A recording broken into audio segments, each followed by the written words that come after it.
Assalamualaikum warahmatullahi wabarakatuh. Salam guru penggerak. Pada kesempatan dan video hari ini, saya Hermawati, calon guru penggerak Angkatan 9 Kabupaten Banyatin, Provinsi Sumatera Selatan, Unit Kerja TK Negeri 2 Talang Kelapa, akan memaparkan kesimpulan dan refleksi pemikiran Ki Hajar Dewantara pada tugas koneksi antar materi modul 1.1.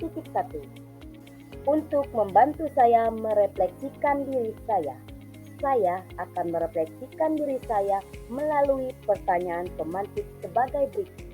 1. Apa yang Anda percaya tentang murid dan pembelajaran di kelas sebelum Anda mempelajari modul 1.1 ini? 2. Apa yang berubah dari pemikiran atau perilaku Anda setelah mempelajari modul ini? 3. Apa yang dapat segera Anda terapkan lebih baik agar kelas Anda mencerminkan pemikiran Ki Hajar Dewantara yang saya percayai tentang murid sebelum saya mempelajari modul 1.1 ini adalah bahwa mereka itu seorang anak yang datang dan dititipkan ke sekolah untuk belajar dan menerima pembelajaran dari saya seorang guru dengan sifat masing-masing dari mereka. Sehingga saat di kelas sebelum saya mempelajari modul 1.1 ini, saya sebagai seorang guru harus memberikan mereka pengajaran atau ilmu, di mana saya adalah pemimpin mereka dan mereka harus mengikuti arahan dan keinginan saya tanpa memikirkan apa mereka menyukai pembelajaran dari saya atau tidak. Yang penting apa yang ingin saya berikan terlaksana sesuai KKM atau aspek kognitif saja. 2. Kurang memahami karakteristik anak. Apa yang saya beri pada hari itu, mereka harus bisa semua tanpa memikirkan karakteristik mereka. 3. Saya hanya memikirkan kondisi kelas saya yang harus kondusif, tenang, dan anak lebih banyak diam atau pasif. Dan berikut ini adalah gambaran suasana kelas saya sebelum saya mempelajari modul 1.1.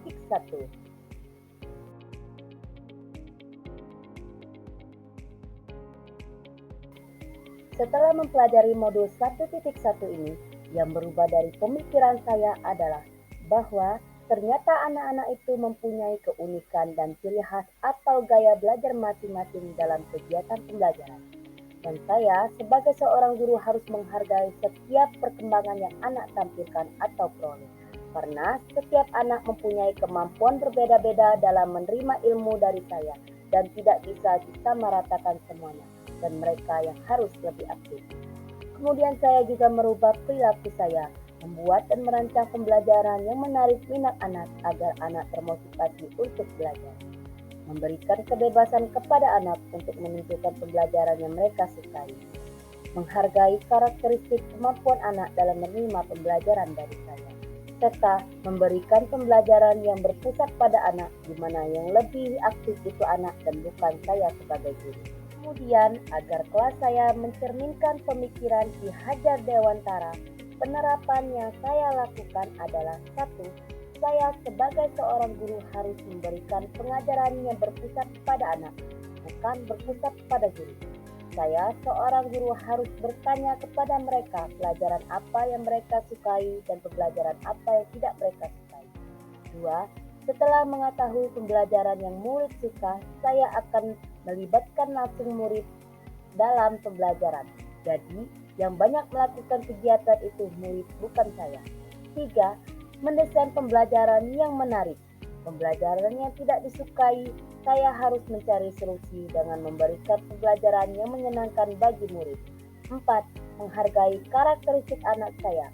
Saya harus menghargai setiap keberhasilan anak dalam pembelajaran, baik itu dengan hasil yang memuaskan maupun hasil yang masih belum berkembang, dan saya tidak akan memaksa mereka harus bisa di hari itu. 5. Penerapan sistem AMONG, pendidikan menuntun, bukan pendidikan menuntut. Adapun kesimpulan yang saya dapat sampaikan yaitu pendidikan itu menuntun, bukan menuntut. Menuntut segala kodrat yang ada pada diri anak. 2. Pendidikan itu berpusat pada anak, di mana yang aktif itu adalah anak, bukan guru. 3. Pendidikan itu bukan hanya ilmu akademis saja, melainkan perlu penanaman budi pekerti. Demikianlah pemaparan saya tentang koneksi antar materi modul 1.1.